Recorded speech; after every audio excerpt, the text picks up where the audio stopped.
Le département de l'Ain est un des territoires les plus peuplés et les plus dynamiques sur un plan démographique de l'ensemble de la région Auvergne-Rhône-Alpes. Cet effet, les besoins en logement sont particulièrement marqués sur notre département, que ce soit en matière d'accession à la propriété, mais également de besoins locatifs, notamment sociaux. Sur les 5 dernières années, les besoins en logements sociaux ont progressé de plus de 45% sur notre territoire départemental. Malheureusement, et malgré un engagement certain des bailleurs dans la production de logements, ces rythmes de production ne permettent pas de répondre à ces besoins en constante augmentation. Cela s'explique par plusieurs raisons. Tout d'abord, des ponctions importantes sur les ressources des bailleurs, notamment par l'État, avec des ponctions sur les chiffres d'affaires extrêmement importants. Mais également, cela s'explique par des coûts de construction extrêmement importants et qui ont progressé de l'ordre de plus de 40% sur les 10 dernières années. Cela porte atteinte au rythme de production à notre échelle départementale. Cela est une situation particulièrement préoccupante parce qu'elle s'inscrit dans un contexte où les besoins en logement n'ont jamais été, et notamment en locatif social, n'ont jamais été aussi forts sur notre territoire.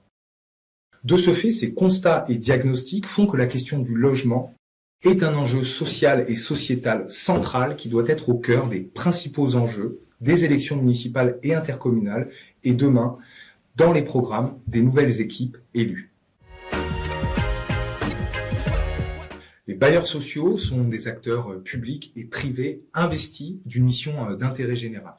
Leurs principaux champs d'intervention sont la construction de logements, la réhabilitation de ces derniers et l'entretien de leur parc destiné majoritairement aux plus modestes.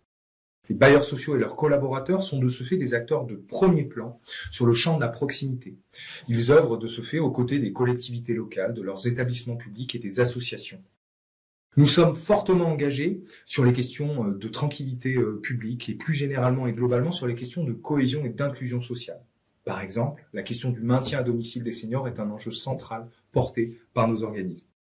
Les bailleurs sociaux sont aussi des acteurs économiques de premier plan, que ce soit en matière d'emploi, en matière d'activité pour les entreprises, mais également sur le champ de l'économie sociale et solidaire par les clauses d'insertion qui sont intégrées dans l'ensemble des marchés que nous portons, que ce soit en matière de construction comme de contrats de services.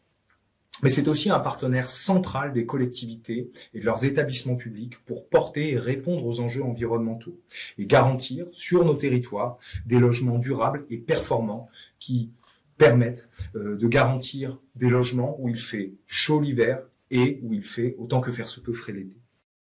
De ce fait, les bailleurs sociaux sont aussi porteurs d'un savoir-faire et de compétences extrêmement diverses au service des territoires, de leurs habitants et de leurs élus.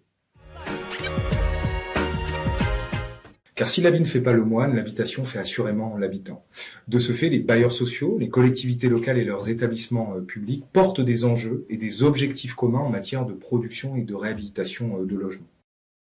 Pour ce faire, pour porter ces programmes, les bailleurs ont besoin de l'appui essentiel des collectivités locales et de leurs établissements publics. Plusieurs raisons. Tout d'abord, la définition d'une stratégie foncière favorisant le développement des logements. Deuxièmement, sur les enjeux et réglementations définis par les documents d'urbanisme locaux ou d'aménagement du territoire, mais aussi sur les garanties d'emprunt qui sont une condition également essentielle et déterminante à la réussite de ces programmes. Et j'insiste, et je me permets d'insister sur le fait que ces garanties ne pèsent pas sur l'endettement des collectivités locales. C'est par un partenariat fructueux et une confiance réciproque qui permettra le développement de programmes qui répondront au mieux aux besoins du territoire et de leurs habitants. L'Aura 01 et ses membres sont avant tout à votre disposition.